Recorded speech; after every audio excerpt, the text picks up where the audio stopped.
ಚಿನ್ನದ ಆವಿಷ್ಕಾರ ಅಥವಾ ನಷ್ಟ ಆಧ್ಯಾತ್ಮಿಕ ಮಹತ್ವವನ್ನ ಹೊಂದಿದೆ. ಚಿನ್ನವನ್ನ ಗುರುಗ್ರಹದೊಂದಿಗೆ ಸಂಬಂಧಿಸಲಾಗಿದೆ. ಹಳದಿ ಬಣ್ಣ ಗುರುವಿನ ಧಾತುವನ್ನ ಪ್ರತಿನಿಧಿಸುತ್ತೆ. ಚಿನ್ನ ತತ್ವ ಕಷ್ಟದ ಸಮಯದಲ್ಲಿ ಸಹಾಯ ಮಾಡಬಹುದು.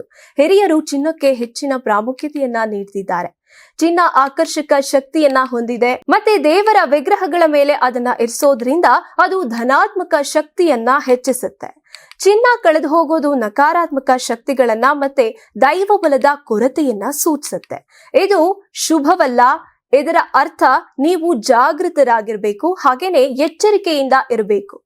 ನಿಮ್ಮ ಕುಲದೇವರು, ಮನೆ ದೇವರು ಅಥವಾ ಇಷ್ಟ ದೇವರ ಅನುಗ್ರಹದ ಕೊರತೆಯಿಂದ ಚಿನ್ನ ಕಳೆದು ಹೋಗಬಹುದು. ದಾರಿಯಲ್ಲಿ ಚಿನ್ನ ಸಿಕ್ಕರೆ ಅದು ಅದೃಷ್ಟ ಅಂತ ತೋರಿದ್ರು ಕೂಡ ಅದನ್ನ ಹೇಗೆ ಬಳಸ್ತೀರಿ ಅನ್ನೋದು ಮುಖ್ಯ.